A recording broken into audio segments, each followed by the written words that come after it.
மதுரை மீனாட்சி பதிப்பகம் வழங்கும் சுருக்கெழுத்து ஒலிநாடா. தமிழ் சுருக்கெழுத்து உயர்வேகம். நிமிடத்திற்கு 120 வார்த்தைகள் வினாத்தாள். அக்டோபர் 1981 வினா. குரல் கொடுத்துள்ளவர் மதுரை கூக்கி ஜெயபாலன். Ready, comments. இந்திய நாட்டு வரலாற்றில் குறிப்பிடத்தக்க ஒரு இடத்தை பெறப்போகும் சிறப்புமிக்க தீர்மானத்தை முன்மொழிகிற வாய்ப்பு பெற்றமைக்கு பெருமகிழ்ச்சி அடைகிறேன். சிந்தனை செல்வம் மிகுதியாக பெற்றுள்ள இந்த அவையின் மாண்புமிகு உறுப்பினர்கள் இந்த தீர்மானத்தின் நல்ல நோக்கத்தை ஆராய்ந்து பார்த்து தங்கள் பேராதரவை நல்க வேண்டுமென்று கேட்டுக்கொள்கிறேன். இந்தியாவின் வலிவும் பொலிவும் குறையாமல் இருக்க, ஒருமைப்பாட்டிற்கு சிறு தீங்கும் நேராமல் பார்த்து கொள்ள அனைவரும் ஒத்துழைக்க வேண்டும். அதை செயல் வடிவில் பலமுறை நமது மாநிலம் நிரூபித்து காட்டியுள்ளது என்பதை நீங்கள் நன்கு அறிவீர்கள். ஆயினும் மத்திய மாநில அரசுகளுக்கிடையே உள்ள தொடர்புகள் பற்றிய மறு ஆய்வு இன்றைய தேவை என்கிற கருத்தை நாம் வலியுறுத்த வேண்டிய கட்டாயத்திற்கு துரத்தப்பட்டு இருக்கிறோம். இன்றுள்ள உறவுமுறை உள்ளத்திற்கு நிறைவு தருவதாக அமையவில்லை என்ற கருத்தை அனைவரும் ஏற்றுக்கொள்வார்கள் என்று நம்புகிறேன். வரி பங்கீடு, அதிகார வரம்பு, திட்டத்திற்கான நிதி ஒதுக்கீடு ஆகியவற்றில் இதுவரை நமக்கு கிடைத்துள்ள அனுபவம் கசப்பானது என்பதை யாரும் மறந்துவிட முடியாது. இந்த கசப்பு நீங்கிடவும் கனிவு கிடைத்திடவும் வழி காண்பது உடனடி பிரச்சனையாக இருக்கிறது. ஒருவருக்கொருவரிடையே உள்ள நல்லெண்ணத்தின் அடிப்படையிலும் தோழமை தொடர்பாலும் இது ஆராயப்பட வேண்டும். இந்தியா விடுதலை பெற்றுவிட்டது.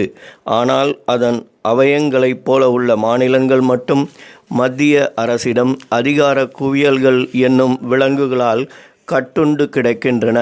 மாநிலங்களுக்கு கூடுதலாக அதிகாரங்கள் அளிக்க வேண்டுமென்று கேட்பதால் மத்திய அரசிடம் குறைவான அதிகாரங்கள் இருக்க வேண்டுமென்று பொருள் கொள்ளக்கூடாது.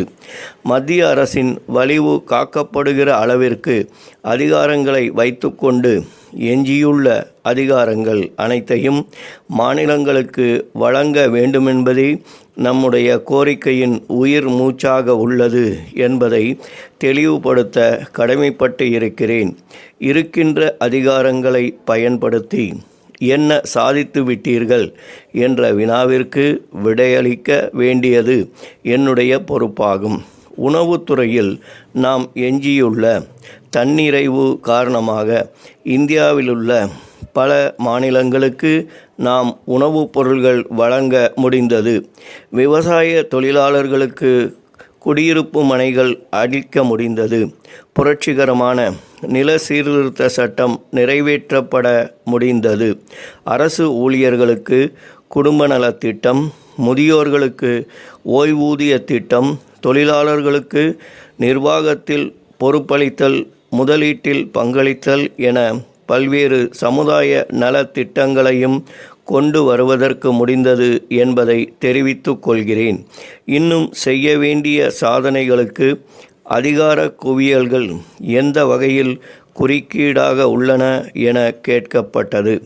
அதற்கு பதில் அளிக்க நான் கடமைப்பட்டிருக்கிறேன்.